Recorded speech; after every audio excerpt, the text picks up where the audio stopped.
Hey guys, good afternoon. We moved up the briefing a little today in deference to the President's visit to the Department of Homeland Security. As soon as he gets going over there, I'm going to wrap up. So we got a little while together, but we'll try to make sure that in deference to his remarks when he gets there, we'll wrap it up. After briefing yesterday, the President brought leaders of both parties together to discuss his next nomination of the Supreme Court. It's an incredibly productive conversation. As you can see from the President's tweets, he will announce that nomination next Thursday. The President also spoke with Prime Minister Modi of India yesterday. Unfortunately, I wasn't able to give you a readout during the briefing, so let me just let you know that during the call, the President emphasized that the United States continues to consider India a true friend and partner in addressing challenges around the world. The two discussed opportunities to strengthen the partnership between the United States and India in a broad area such as the economy and defense. They also discussed security in the region of South and Central Asia. President Trump and Prime Minister Modi resolved that the United States and India should stand shoulder to shoulder in the global fight against terrorism. And President Trump looks forward to hosting Prime Minister Modi in the United States later this year. Today, the President's focused on fulfilling one of his most significant campaign promises to the American people by making America safe again, by taking steps to secure our borders and improve immigration enforcement inside the United States. The President intends to sign 2 executive orders after observing the swearing-in of Secretary of Homeland Security Kelly. The first order is the Border Security and Immigration Enforcement Improvements.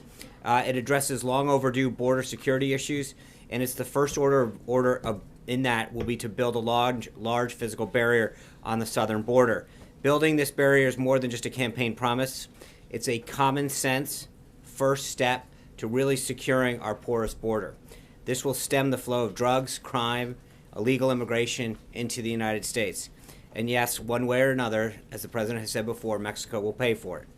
The executive order also provides the dedicated men and women of the Department of Homeland Security with the tools and the resources they need to stop illegal immigration from entering the United States. Under the Constitution, the American people get the final say who can and cannot enter our nation, and they've spoken loud and clearly through our laws. We're going to create more detention space for illegal immigrants along the southern border to make it easier and cheaper to detain them and return them to their country of origin. We're going to end the last administration's dangerous catch and release policy, which has led to the deaths of many Americans. We're going to once again prioritize the prosecution and deportation of illegal immigrants who've also otherwise violated our laws. And after these criminals spend time in prison for the crimes that they've committed, they're going to get back one-way tickets to the country of their origin, and their governments are going to take them back. The second executive order, enhancing public safety in the interior of the United States, addresses the enforcement of our immigration laws in the United States and returns the power and responsibility to the dedicated men and women of the Department of Homeland Security's Immigration and Custom Enforcement to help them enforce the law. These men and women want to enforce the law, and we're going to help them do that. Federal agencies are going to unapologetically enforce the law, no ifs, ands, or buts. We're going to restore the popular and successful Secure Communities program, which will help ICE agents target illegal immigrants for removal. The State Department is going to withhold visas and use other tools to make sure countries accept and return the criminals that came from their country. We'll ensure that these countries take those individuals back, and we're going to strip federal grant money from the sanctuary states and cities that harbor illegal immigrants.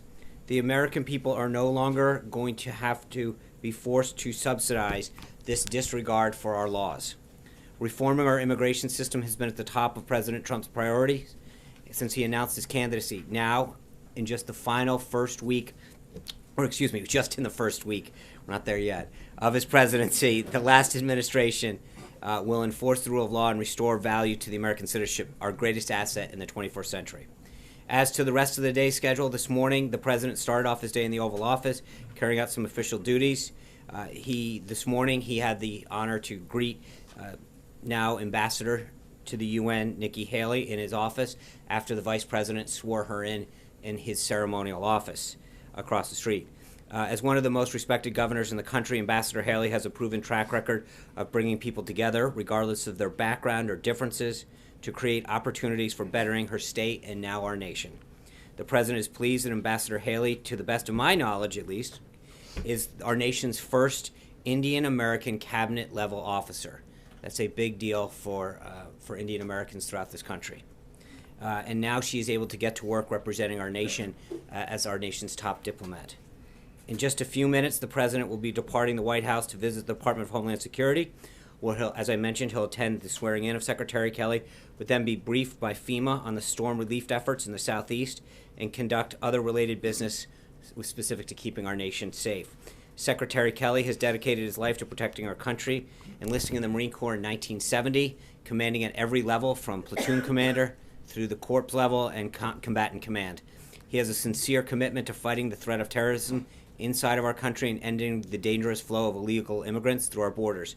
The President's looking forward to working with Secretary Kelly to implement his plans to restore our borders and protect our country. For everyone keeping score at home, this brings us up to 4 total confirmations of our cabinet or cabinet level appointees.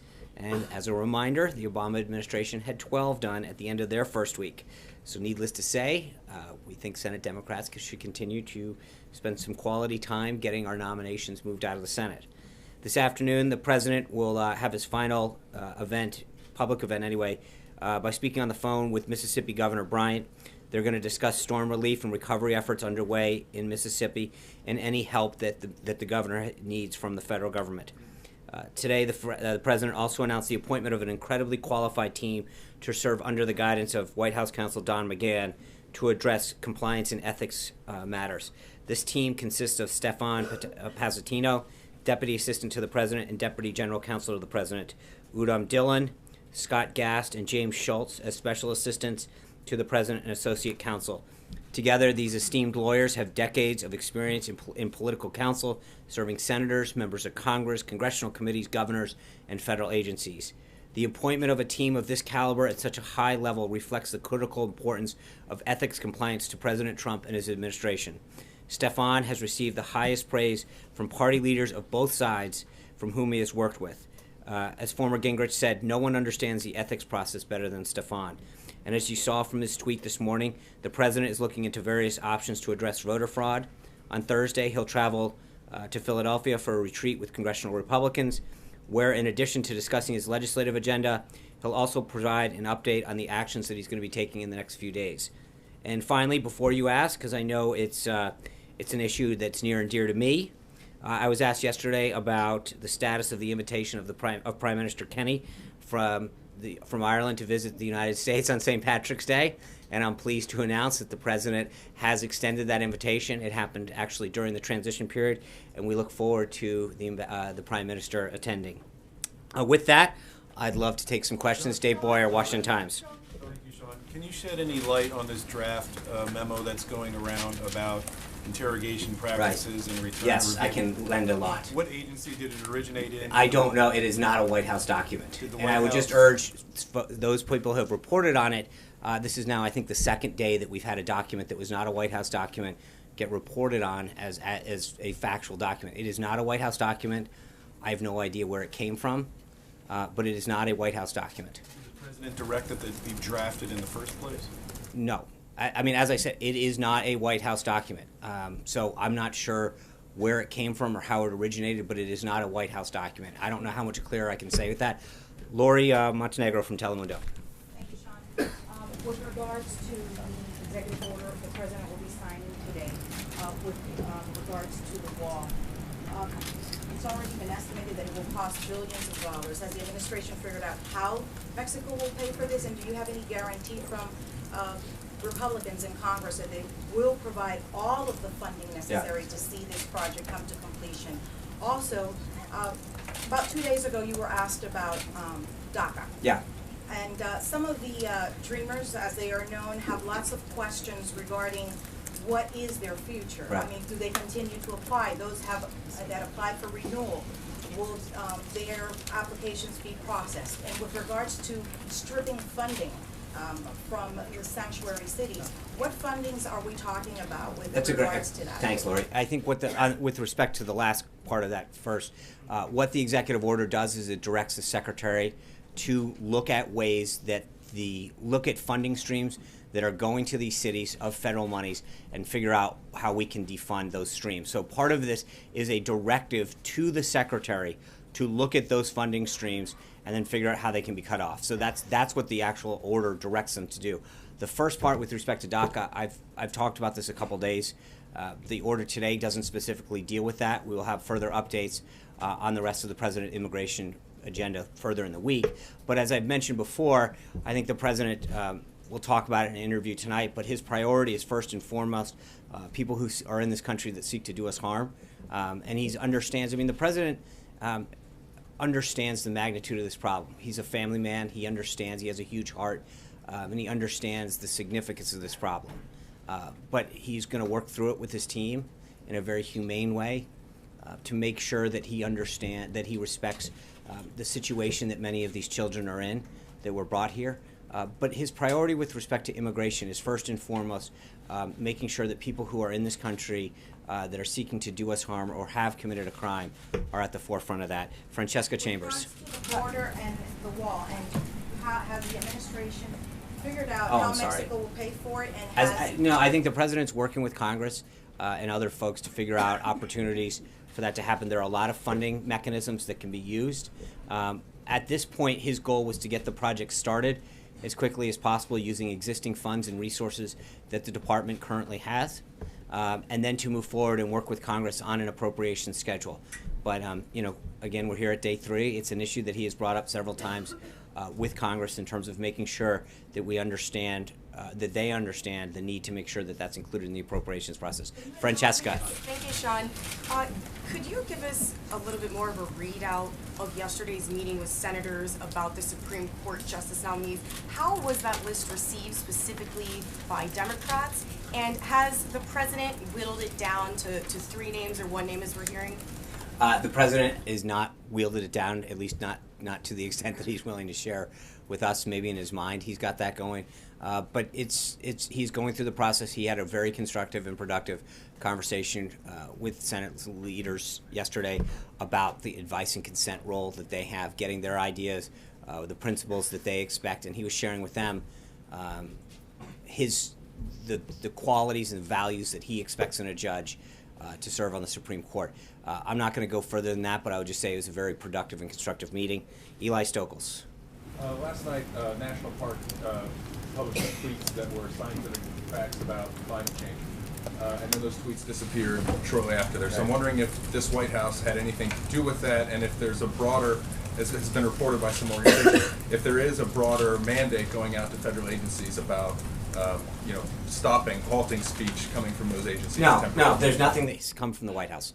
Absolutely not. I think in some cases, I know in the Park Service, for example, over the weekend, somebody an unauthorized user had an old password in the San Francisco office, went in and started retweeting inappropriate things that were in violation of their policy. And they've directed, I mean, so that, again, remember, I know this happened in the EPA is another example of, I think, some social media contact.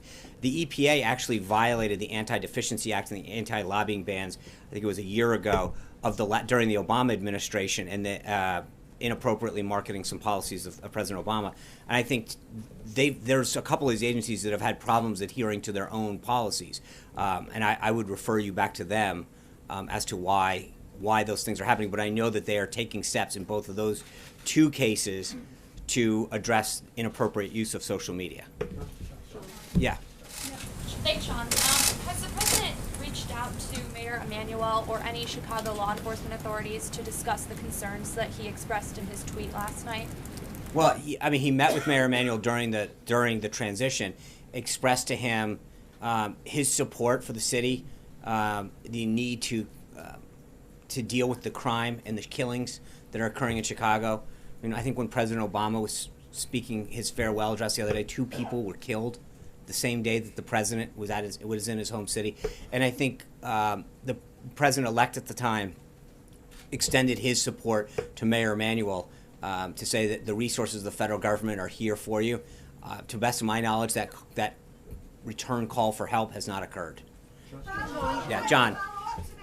John, if I may John ask Roberts. a follow-up. Lynn, I will get to you, but but that was very, very enthusiastic, and I appreciate it. You're getting an award today. John. Speak up, Lynn. For the record, I very much appreciate and respect Lynn. You mentioned this morning, and the president's brought this out in the news again, that he wants to launch an investigation into voting irregularities in the 2016 election. Yet, Not just to be clear, not just in 2016. I think in terms of registration, where you've got folks on rolls that have been deceased or moved or registered in 2 counties, this isn't just about the 26 election. This is about the integrity of our voting system. and there are studies that back up what he tweeted out this morning to suggest that people are registered in multiple states Right. and that people who were dead are still on the rolls. But attorneys who were representing the president-elect during the recounts in several states emphatically stated, quote, all available evidence suggests the 2016 election was not tainted by fraud or mistake. So how do you square those two things? Well, I think there's a lot of states that we didn't compete in where that's not necessarily the case. You look at California and New York, I'm not sure that those statements we didn't look at those 2 states in particular. I mean, as the president has noted before, he campaigned to win the Electoral College, not the popular vote. He campaigned in places like Iowa. He campaigned extensively to win Maine 2. And I think if you were campaigning to win the popular vote, you don't spend it, with all due respect to my brethren in New England, you don't spend a ton of time in Maine 2 to get that one electoral vote. You would have campaigned more in California, which he didn't. You would have campaigned more in New York, which he didn't. There are big states, very populous states in urban areas where you would have spent more time campaigning, but he played the game according to the rules of the game, which is an electoral strategy. That being said, I think when you look at where a lot of these issues could have occurred in bigger states, that's where I think we're going to look. But I think there'll be more on that as the week goes on, and we'll be able to examine that further. And before I speak the floor to Liv, I'm sorry. You're right. may I ask one question? She's earned it. About the EPA and other departments that have been told to cease and desist in terms of social media. No. Just to be clear, they have not. I'm not saying that. Or suspend. No. whatever. Hold on. No, zero. that's We have not. the question. No. Okay, but I think I need to make sure that we're clear on this, John. They haven't been directed by us to do anything. I think from what I understand, is that they've been told within their agencies to adhere to their own policies. But that directive did not come from here. But the question is, does the president believe that these agencies and some of the federal workforce has become politicized? I honestly don't know that we've spent a ton of time thinking of that. That we've been fairly busy on other things. It's a good question. I've not asked him that question. I think our focus has pretty much been getting the job done, as you've seen through the meetings that he's had, the work that he's had with members of Congress, union workers, the auto heads, the other business leaders. I mean, his focus has been much more focused on getting the job done than various tweets that are getting tweeted and unleaded. Hold on, sorry, Lynn Sweet. Not that I want to encourage anyone else to. Yeah. This is so important to Chicago. I'm Thank you sure. so much. And President Trump has talked a lot about Chicago. So my question is, he said if Chicago doesn't fix the horrible carnage, I will send in the feds. Could you perhaps share with me a little bit about what is the nature of the federal help that the president has in mind, whether agents, law enforcement agents, or National Guard, and what factors will determine if he acts? Ron's people told us that after the meeting in Trump Tower on December 7th, he indeed did tell him things that would help Chicago that he could use, such as summer jobs, more prosecutions, and gun laws. Well, I think what the president is upset about is turning on the television and seeing Americans get killed by shootings, seeing people walking down the street and getting shot down. The president of the United States giving his farewell address and 2 people being killed that day. And when you look at a city like that, he's had conversations with police officers in Chicago and asked them, what is preventing you from solving this? And I think in many cases there are some issues that can be resolved that will help them do their job better to keep the people of Chicago safer. And what he wants to do is provide the resources of the federal government, and it can span a bunch of things. There's no one thing. It can be, there can be aid that can be, if it was requested up through the governor, through the proper channels that the federal government can provide on a law enforcement basis. But there's other aid that can be extended as well, either through the U.S. Attorney's Office or other means that will ensure that the people of Chicago have the resources to feel safe. That's what he means, Lynn. And part of it is that no American, whether or not you live in Chicago or Nebraska, shouldn't feel like you can walk down the streets of a city, the streets of a city in this country and fear for your life. And I think too often that's happening in Chicago. What will happen next, just so we know the timetable? I think Because- next is we'll hopefully get a dialogue started with Mayor Emanuel and try to figure out what a path forward can be, so that we come up with a plan that can keep the people of Chicago safe and help ease the problem there. Yes. Thanks, Sean. Did Mexico's government have any knowledge that this new executive order would be signed today? And do you feel President Trump and President Peña Nieto will be on the same page after they meet next week in terms of who is paying for the wall? I hope so. I think that they're definitely going to discuss not only NAFTA, but the wall. There's a lot of subjects that are going to come up. We have a lot of trade that goes between the two countries. There's some security, obviously homeland security issues, but there's no question I think NAFTA is going to be big on that list, and trade overall. But with respect to your first question, I don't think we generally telegraph to people who are coming to visit what executive orders we're going to send. Kristen. Sean, thank you. A couple of questions. Yeah. I want to go back to that draft executive order that would undo some of the restrictions for handling detainees. Has the president seen that draft EO? I'm sorry, the one that he's Has signing? he seen it? No, the draft executive order that would Black undo the restrictions on how to handle detainees. I guess I'm having a hard time. You're asking me if a document that's not a White House document he's seen.